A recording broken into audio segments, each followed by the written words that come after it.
করেছেন, কিন্তু তারা নিজের কমিটমেন্টের কারণে দেশে থেকে লড়াই করেছেন। এই ক্যাঙ্গারু কোর্টকে ফেস করে হাসতে হাসতে ফাঁসির মঞ্চে চলে গিয়েছেন। তাহলে হাসিনার দেশে আসতে ভয় কিসের? হাসিনা তো বলে এই দেশ তার বাপে বানাইছে, আর এই যে আন্তর্জাতিক অপরাধ ট্রাইব্যুনাল সেটা তো সে বানাইছে। এইখানকার নিয়ম কানুন আওয়ামী লীগের এবং দিল্লির লেসপেন্সাররা বানাইছে। এখন পর্যন্ত এখানে আমলাতন্ত্র, এখানে আর্মি, এখানে জুডিশিয়ারি সবকিছুই আওয়ামী লীগের এস্টাবলিশমেন্ট আছে। তারপরেও তার বানানো আদালতে তার হাজিরা দিতে সমস্যা কিসের? আমরা আর একটা শাহবাগতন্ত্র কায়েম করতে চাই না, আমরা হাসিনার ফাঁসি চাই না, বিচার চাই। তবে তার যেই পরিমাণ কল দেখেন, একদিনে শুধু 1000 কল রেকর্ড ডিলিট করা হয়েছে 5ই আগস্ট সন্ধ্যার সময়। এরপরেও যে সব রেকর্ড ফাঁস করা গেছে, সে সরাসরি গুলি করতে শুধু না, ভবনে আগুন লাগাতে পর্যন্ত অনুমতি দিয়েছে। এরপর সে তাহলে বিচারিক কাঠগড়ায় দাঁড়াক। সে যদি মনে করে তার সাথে জাস্টিস হয় নাই, তাহলে সে আন্তর্জাতিক অপরাধ আদালতে যাক। কিন্তু যেই দেশ তার বাপে বানাইছে, যেই মুক্তিযুদ্ধ তার পার্টি করছে, আর যেই উন্নয়ন সে দিছে, এরপরও তাহলে তার এখানে আসতে এত ভয় কিসের? আপনাদেরকে বলতে চাই, হাজার হাজার কোটি টাকা যে আওয়ামী লীগ পাচার করেছে গত 15 বছরে, সিঙ্গাপুর, মালয়েশিয়ার মতো দেশে আপনারা ভাবেন হাউজিং ব্যবসা সব বাংলাদেশে আওয়ামী লীগের গুন্ডাগুলো দখল করেছে। কানাডা, আমেরিকা, অস্ট্রেলিয়ায় বেগম পাড়া বানিয়েছে। এত টাকা কামাই করেছে যে এইখান থেকে আওয়ামী লীগের থার্ড লেয়ারের নেতারা সিঙ্গাপুরে 1 বছর ধরে হোটেলে থাকে আর খায় আর ঘুমায়, তবুও তাদের টাকা পয়সা শেষ হয় না। তাহলে চিন্তা করেন বাকিগুলোর কি অবস্থা। হাজার কোটি টাকা বিনিয়োগ করেও আমাদেরকে আমাদের শহীদদের রক্তের সাথে বেইমানি করানো যাবে না। মুক্তিযুদ্ধ করেছে এখানে জনযুদ্ধ। 71 যুদ্ধটা এই আওয়ামী লীগের সব বদমাইশগুলো কলকাতার হোটেলে গিয়ে মাস্তি করছে আর ঘুমাইছে।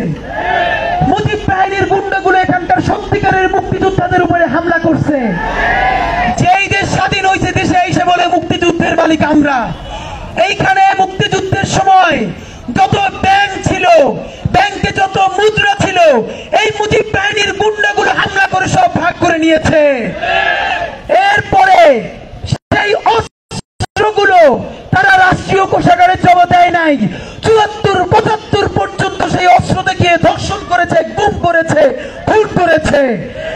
74-75-এর যে দুর্ভিক্ষ, সেই দুর্ভিক্ষর গল্পেও বাংলাদেশের ইতিহাস থেকে তারা গুম করে দিয়েছে। আপনাদেরকে বলি, আওয়ামী লীগের রাজনীতি মানেই আগুনের রাজনীতি। আগুন ছাড়া বাংলাদেশে আওয়ামী লীগ কোন রাজনীতি করতে পারে নাই। 96-তে যখন সে আন্দোলনের নামে অরাজকতা করেছে, এই শাহবাগ মোড়ে বিআরটিসির ডাবল ডেকার বাসে গান পাউডার দিয়ে প্রকাশ্য দিবালোকে মানুষকে জ্বালাই দিচ্ছে। এরপরে হরতালের নামে জ্বালাও পোড়াও যত তো করেছে। গত 15 বছরে বাংলাদেশের বিরোধী দল যত আন্দোলন করেছে, প্রত্যেকটাই যে পঙ্কজ দেবনাথের নিজেদের গাড়িতে নিজের আগুন লাগে, তারপরে অগ্নি সন্ত্রাস নাম দিয়েছে। দেখেন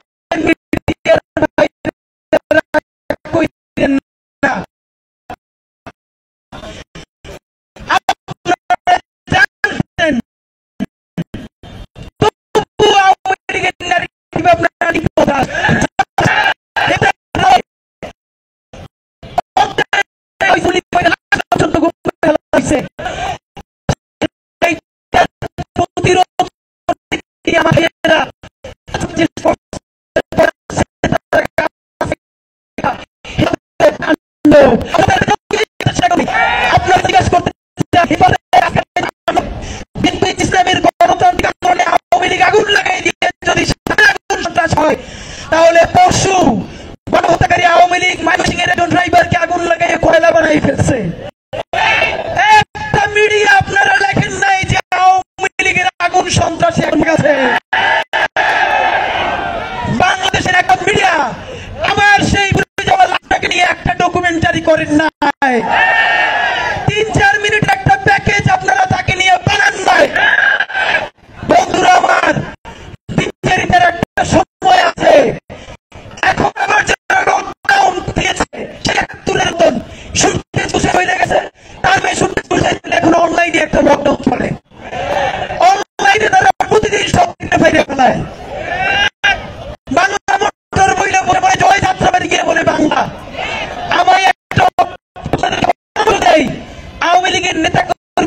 চাইলে দিল্লিতে একটা ম্যারাথন প্রোগ্রাম করতে পারে।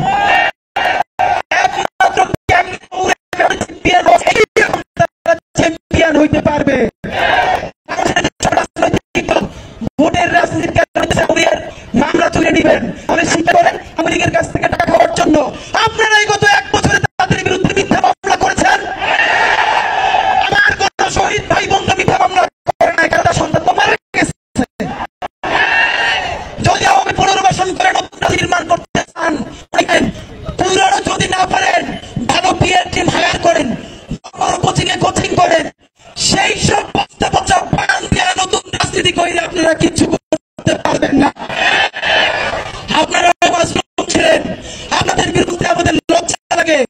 যদি 5 বছরের ক্ষমতা হয়ে সেটা যদি বিএনপি হয়, জামাত ইসলামী হয়, যুবদল হয়, যদি বাংলাদেশ চিন্তা করেন আপনারা যে কোন সে জায়গায় ইন্ডিয়া পারবে না, সেটা সমস্যা নাই। বঙ্গোপসাগর ছাড়া কিন্তু আপনারা কোনো গতি থাকবে না। বলতে চাই, অনেকে বলে আমরা এখন বলবে আবার মনে করে এটাই আমরা কি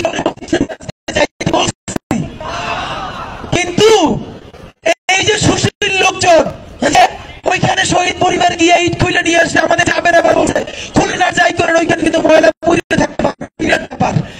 আপনাদেরকে একটা কথা বলতে চাই, এই সুশীলের একজনকে বলছে এইরকম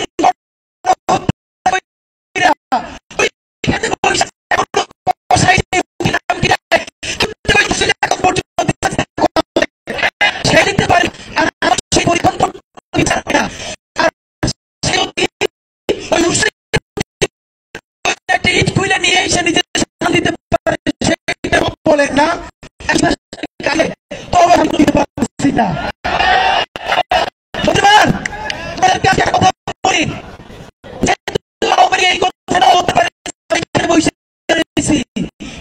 এখন আমরা কোয়ার্টারে যাবো পর্যন্ত